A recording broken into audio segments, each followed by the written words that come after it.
Today it's Where I come from isn't all that great. My automobile is a piece of crap. My fashion sense is a little whack, and my friends are just. Alright, so I'm in Seoul right now and I'm getting ready to go to the Olympics. So right now I'm just getting quickly dressed right now to catch my bus to my train. And yeah, I'm gonna take you guys on this journey with me. My first time going to an Olympic game. Alright, well, see you later. Bye. Alright, so right now I'm at the Seoul station. I'm getting ready to take the high-speed rail called Ko Rail to Gangnam Station, so I can get to the Kwadong Hockey Center. As you can tell, I don't know if you could tell from my last video, I was in a bit of a hurry. I ended up missing my first train here, which is at 1 o'clock, and so I had to end up taking a later train, but I'm almost there, I suppose. I wanted to give up, to be honest, because like a lot of the trains were sold out and everything wasn't really going the way I had expected it, and then to even come back home is going to be a hassle. But I'm like, you know what, I came this far, so there's no point in giving up. So yeah, all right, so I'll check in again once I get closer to like I said, I'll check in again once I'm actually on the train. Alright, well, see you later. So this is a video of something crazy that I saw at the Seoul station. Like, pigeons actually flew inside the station and were just walking around like it was completely normal. And like everybody else just seemed to like walk beside them. And I was just amazed by this because I've never seen pigeons act like that. Anyway, so here's some shots that I took while I was on the train to Gangnam, and just some beautiful scenery of like the Seoul countryside. It really amazed me, like, you know, all the mountains I saw, because Iowa is pretty flat, and yeah, so it's pretty cool to see this. And so this train ride, it was actually about 2 hours long. So but it actually went by pretty quickly because I could use, you know, my phone internet, and also like there was a charger in the train as well. And yeah, the train ride was pretty smooth.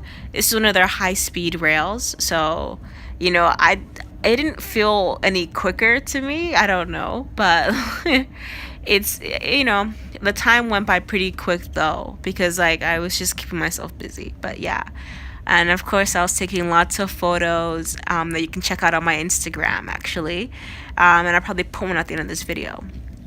So here's a photo of me in front of the Kwandon Hockey Center, and yeah, here's some snippets of the game.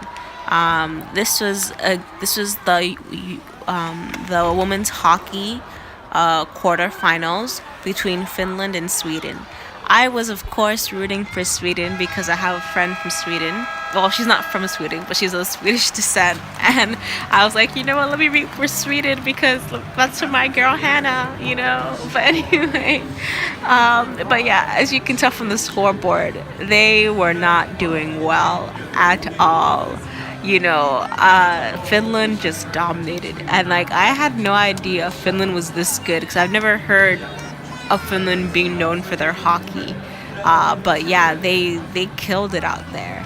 So it was an intense game, you know, because the Finland just kept on going after goal, and here's them at the end, you know, doing their victory lap, you know, where they're waving to the crowd and all of that. So everybody's cheering them on. I saw a lot of Finnish flags being waved by Asian people, as you know, and yeah, they seem to be a favorite of the crowd here. So yeah, so that's their, you know, there's one of the flags I saw. But yeah, here's the final score of the game. Alright, so Team Finland won, and it was a landslide. You know, I felt really bad about how that went down, but I'm really amazed that the girl from Sweden, like, they really held their own. Like, they didn't give an inch, even to like the very last second. They were still fighting to get, you know, whatever points they could. So So I really admired that about them. Alright, so right now I'm heading back towards the shuttle bus to catch a bus back to the train station, and I'm heading home. So talk to you later. Bye. So on my way back to the shuttle bus, I got to see some of these cool displays of just Korean culture combined with like the Olympic theme, and yeah, I was really amazed with all the effort they put in.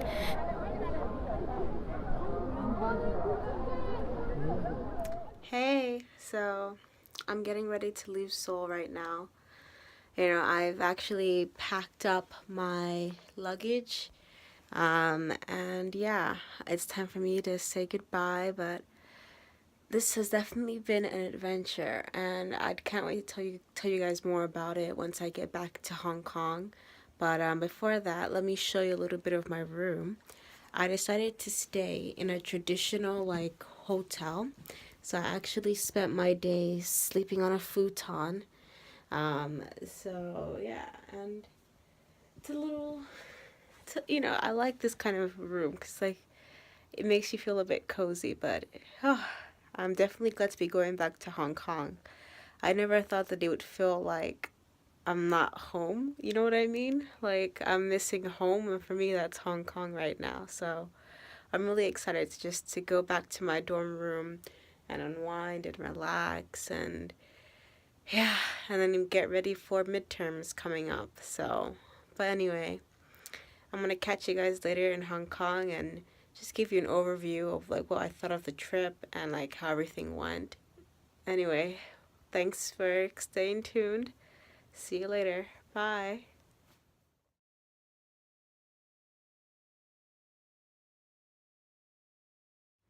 Hi, so I'm finally back in my dorm room in Hong Kong. I was a bit bonkers when I came back. I was just totally tired, but I was able to just get a lot of stuff done. And yeah, I am really just well, I'm really glad I went on this trip, to be honest, because at first I had not actually planned on going. I was trying to sell my ticket because I forgot to buy my airline tickets, before when I got the Olympic ticket, and like the airline tickets were so expensive, and I was just like, God, I don't think I can go. Like, it's either you can help me sell my ticket or you can help me find a cheap airline ticket. And God had worked a miracle. He was able to get me an airline ticket for like $150 less, than what I would have had to have paid. And it's a miracle to even find that kind of cheap ticket during Chinese New Year. So as soon as I found the ticket, and the reason I found about it is because my mom told me about it. She's like, Beverly, you never know if you'll find a cheap ticket. And every time mom says something impossible, it always seems to just come true. And so I found that cheap ticket, and then I booked it immediately. And that was just on of Monday of last week, Monday or Tuesday of last week. So I this was a real last minute trip.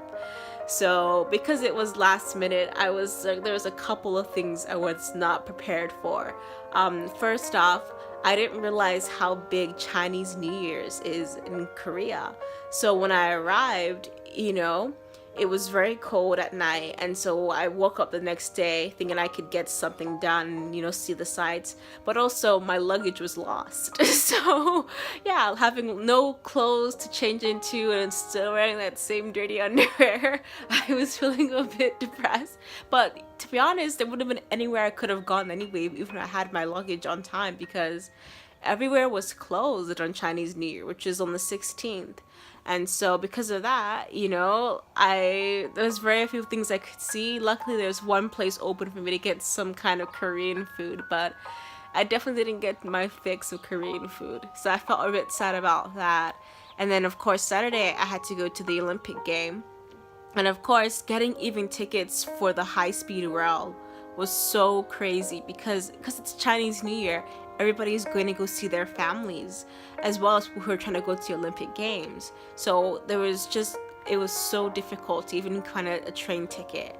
And so, I went through a lot of hassle just to even get to Gangnam. You know, like you won't even believe it. Like I missed my first train, and then had to take another train, and then the train backward, the train going back to Seoul. I just kind of had to hop it illegally. Not really illegally. I did pay for ticket back, but it's a long story. So if you meet me, ask me about it.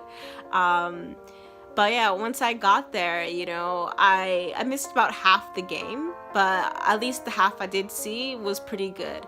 And yeah, it was, I have to say, I think it was worth it because it's like a memory that I'll always have. And like there are points throughout the whole journey where I just thought maybe I should just give up, and I just spoke to my mom, and she really encouraged me to just keep on going no matter how hard it was, no matter how nerve-wracking it was not to know what was happening, because I'm the kind of person who plans everything to a T.